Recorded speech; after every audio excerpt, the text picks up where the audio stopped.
అందరికీ నమస్కారం. ఓం divine nine channel కు స్వాగతం. 64 మంది యోగినులు హిందూ తాంత్రిక సంప్రదాయంలో అత్యంత శక్తివంతమైన దైవిక స్త్రీ శక్తులు, శక్తి స్వరూపాలు. వీరు ఆదిశక్తి, పార్వతి లేదా దుర్గా యొక్క వివిధ అంశాలను సూచిస్తారు. పురాణాల ప్రకారం రక్తబీజుడు అనే రాక్షసుడు దేవతలను వేధించాడు. అతని రక్తం నేలపై పడితే కొత్త రక్త బీజులు ఉత్పన్నమవుతాయి. ఈ సమస్యను పరిష్కరించడానికి దుర్గాదేవి తన దైవిక శక్తిని 64 ఛాయారూపాలుగా యోగినులుగా విడుదల చేసింది. ఈ యోగినులు రక్తబీజుని రక్తాన్ని నేలపై పడకుండా తాగేశారు. దీంతో అతడు నాశనమయ్యాడు. వారి సేవకు కృతజ్ఞతగా దుర్గాదేవి వారికి ప్రత్యేక ఆలయాలు, యోగిని దేవాలయాలు ఇచ్చింది. ఇది తాంత్రిక ఆరాధనకు మూలం.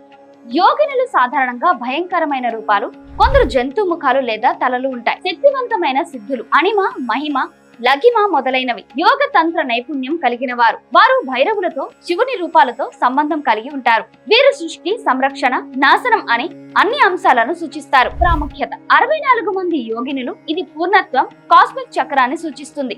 8 మాతృకలు, అష్ట మాతృకలు నుండి ప్రతి ఒక్కటి 8 రూపాలుగా విస్తరించడం వల్ల 64 అయ్యాయి. ఆరాధన: తాంత్రికులు వీరిని పూజిస్తే కోరికలు తీరడం, భయాలు తొలగడం, సిద్ధులు పొందడం, ఆధ్యాత్మిక జ్ఞానం లభించడం వంటి ఫలితాలు ఉంటాయని నమ్మకం. నవరాత్రి, దుర్గా పూజల్లో కూడా వీరి పేర్లు జపిస్తారు.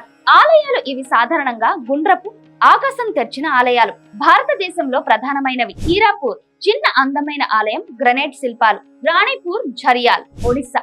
ఖజురాహు, మిఠావలి పెద్ద గుండ్రపు నిర్మాణాలు. ఇది ఒక ప్రముఖ జాబితా. కొన్ని గ్రంథాల్లో మాతృకలు కూడా చేర్చబడతాయి. 64 యోగినుల పేర్ల జాబితా. ఒక సాధారణ జాబితా. వివిధ గ్రంథాల్లో కొంచెం తేడా ఉండవచ్చు. అష్ట మాతృకలు: ప్రధాన నాయక దేవతలు. 64 యోగినులు ఈ 8 దేవతల ఆధీనంలో ఉంటారు.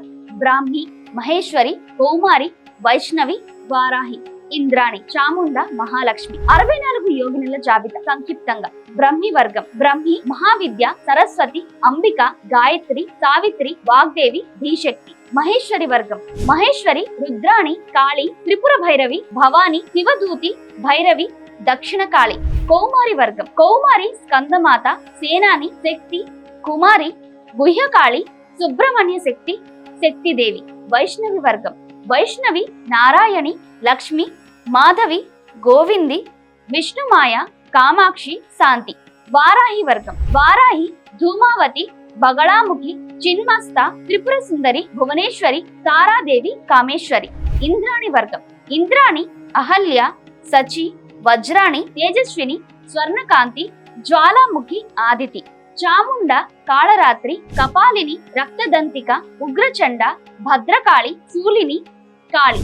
మహాలక్ష్మి వర్గం: మహాలక్ష్మి, కమలాత్మిక, అన్నపూర్ణ, శ్రీదేవి, పద్మావతి, ధనలక్ష్మి, గజలక్ష్మి, విజయలక్ష్మి. యోగిని పూజ యొక్క లక్షణాలు: రాత్రి సమయంలో ప్రత్యేకంగా అమావాస్య రోజున పూజ చేస్తారు. ఇది సాధారణ భక్తి కాదు, ఇది తంత్ర సాధన.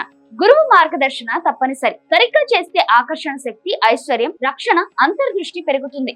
యోగినుల ఆరాధన అత్యంత రహస్యమైనది మరియు తాంత్రిక గురువు మార్గదర్శకత్వంలో చేయాలి. వీరిని పూజించడం వల్ల దైవిక స్త్రీ శక్తిని లోపల ఆవిష్కరించుకోవచ్చనే భావం.